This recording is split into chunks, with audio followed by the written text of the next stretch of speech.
Well, what's up guys? This is Daniel from Arms Family Homestead, and today we're finally starting the fence project behind my house. So right at a year ago, I hired my cousin to come in with a bulldozer and doze a lot of this timber, clean it up behind the house. We left a lot of the big trees, as you can tell.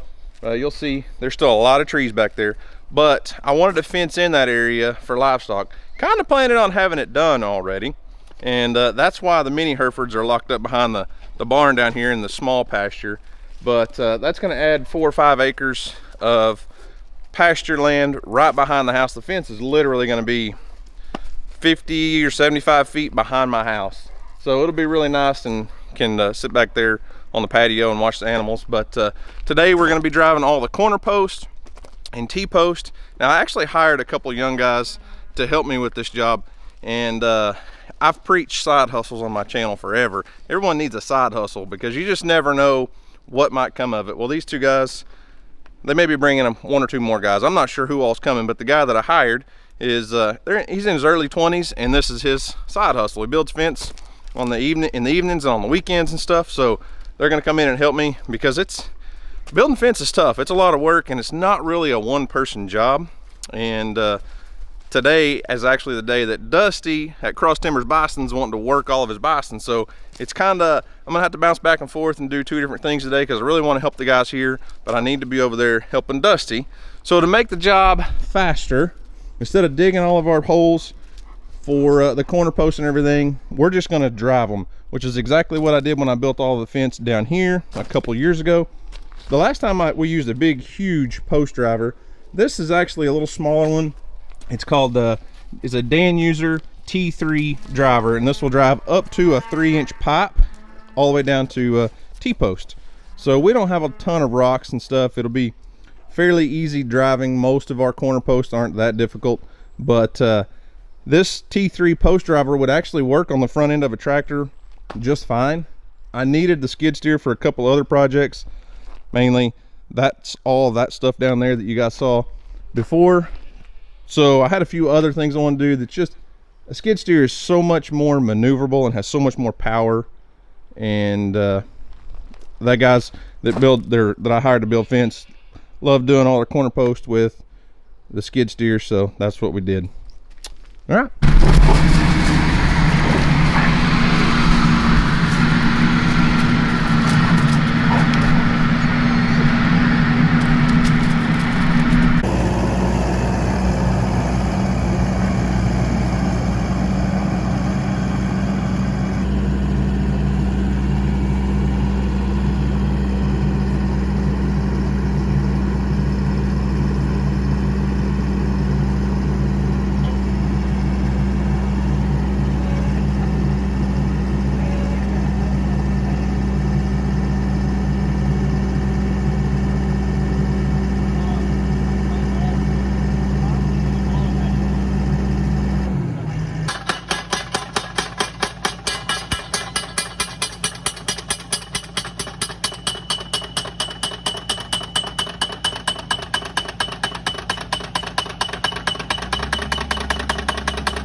The auxiliary.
All right, well, to help these guys get started, we ran a string line all the way around the perimeter of where the fence is gonna go. Basically, so we can pull a straight line and mark all the places where all the posts need to be driven. And so they're working on driving all the pipe in the ground right now. Hopefully we'll get all the T-posts drove today. We'll use that same machine. You can extend that driver out so you can just drive your skid steer down the fence line and drive all those T-posts and you're not messing up your string. But I've got to load up and go over Cross Timbers Bison and help them work the Bison this morning. They're gonna work for a couple hours and then they've got to leave, so maybe we can pick back up on it this evening and get that knocked out. But I'm on the road to go help Dusty for a while.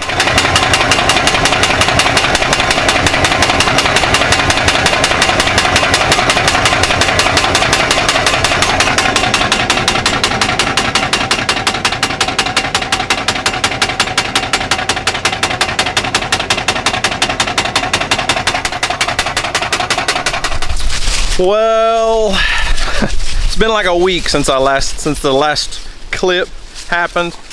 We haven't got the fence finished yet. We've got about half of it completed. As you can see, all the T-posts are driven. The T3 post driver worked amazing for the T-post and most of our corner post and H posts, or whatever you want to call your stretch posts that you would tie your wire onto.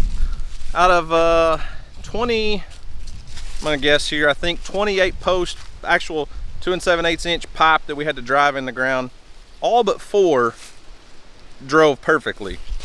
Then there's a couple right here. These are a prime example.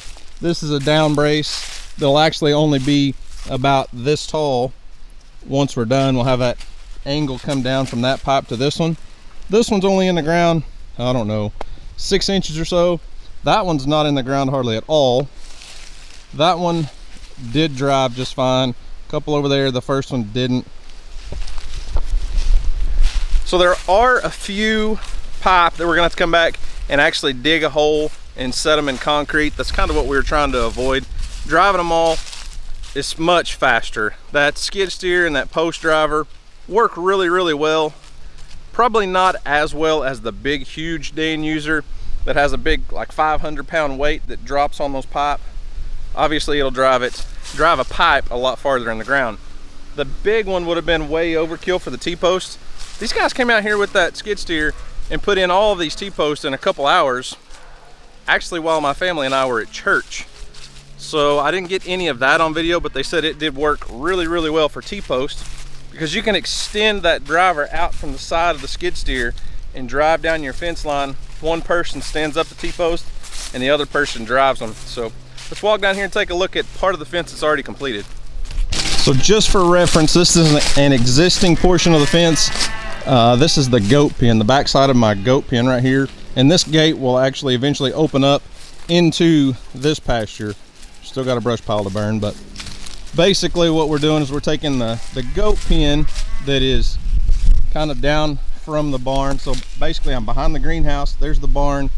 The cows and everything are over here. This is where the goats have been. And here's where the creek runs through here. So existing fence, we're basically building it, building a new one just like the old one. So here's what I was talking about, an H brace and then a down brace. So I'm gonna put a gate in here. I know it's kind of hard to understand all this. Let me back up a little bit. I'm gonna put a 12-foot gate in there so I still have access to the creek, and then we can keep the fence row clean on both sides of the new and the old, so I can, you know, I still want to be able to have a trail that we can drive down. So here's the new. Had to take out a pecan tree because I didn't want it falling on the fence. So we came in, welded in the H braces, welded up the down brace, and these guys doing a really good job stretching wire and all that stuff. So we've got this portion done, and the portion that goes down, so there's the bridge, and my wood splitter and all that is back there. So this whole area on the back side's fenced in, but this portion here that goes up behind the house and then the portion that goes down my driveway is not completed. So basically right now all we're waiting on is, well, we've got to finish digging those holes and set those posts in concrete, and they'll have to set for 2, 3, 4 days before we can actually stretch that wire off of those posts. We don't want to, you can't once you pour your concrete, you can't stretch your wire until you've got it good and solid. So, you know, we're still looking at a few days of work, but once they can get back here and we get those holes dug and set those pipe and concrete, it'll be no time we can get all this stretched and tied up and done. Here's the big kicker. Rifle season starts this Saturday in Oklahoma, which means Emily's gonna get back in the woods and do some deer hunting. But my fence builder guys are also deer hunting. They've got a big trip planned this week, and they only work on the weekends. Can't work in the evenings after work right now because of daylight savings time. It gets dark too early. So we're looking at about 2 weeks, which is fine. I knew that when I hired these guys. And like I said earlier in the video, this is their part-time side hustle, and they're doing a good job. They're doing a fine job. I have helped out a little bit. Like the day they were driving all the posts, all the big corner posts, they had to leave. I came back after I helped Dusty. There was about 7 or 8 that we didn't get down far enough that morning. So it just takes a little time with that T3 post driver, but you can get them to go. Just got some really hard ground due to drought conditions. But anyways, there's where we're standing on the fence. The next thing I want to share with you guys is I took Emily hog hunting the other night. So we've got a bunch of pigs coming in. You guys saw when I was bow hunting and had Houston with me, and then when I killed my big buck, the pigs are just on a routine coming in. And there's this huge spotted pig. Emily's never killed a hog, so I was really hoping we could get Emily on a pig. So we'll end today's video with that. So check this out. I took Emily hog hunting, and look and see what happened. It was pretty comical.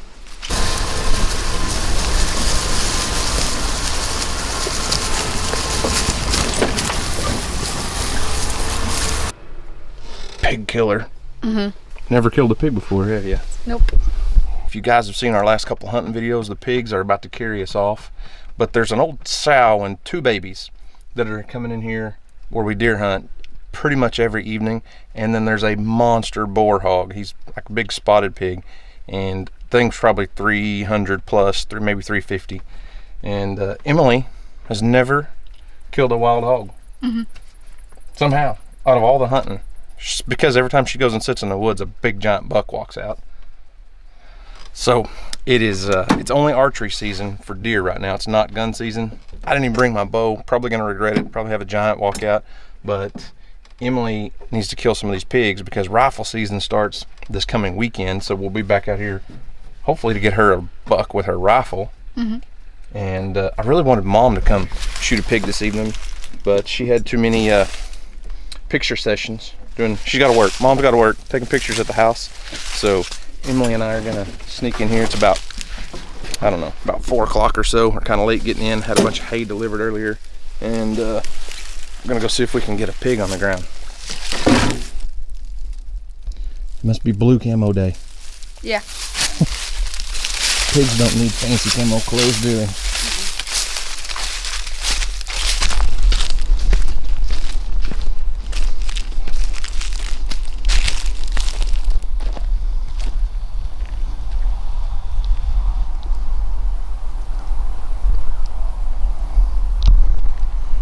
Another one.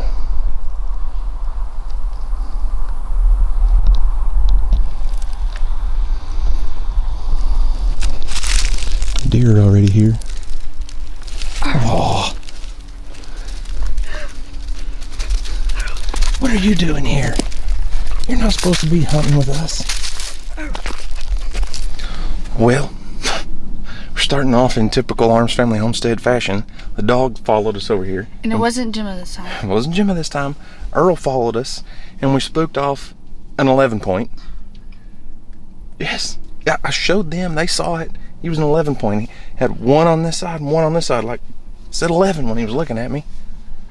Now, we got to get Earl caught. I'm going to try to get Earl in the blind with us because we don't have time to mess with this. The pigs are going to be here probably in about an hour. And so we got to get settled in and quiet. And hopefully Earl will be quiet for us.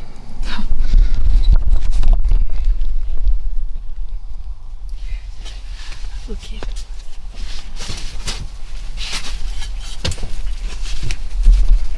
Earl!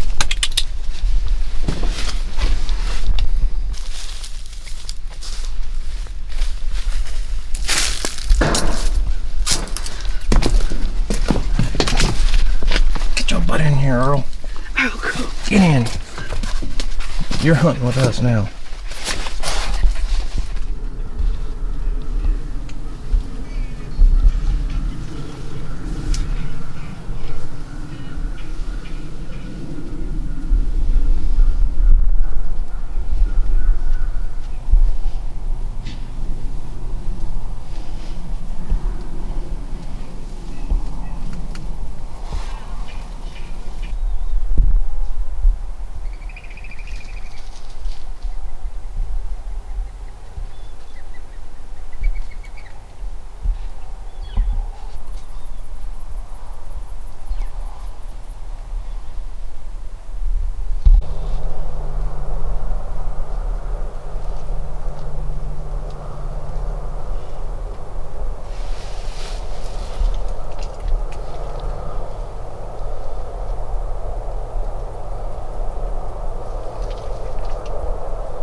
What are you doing here?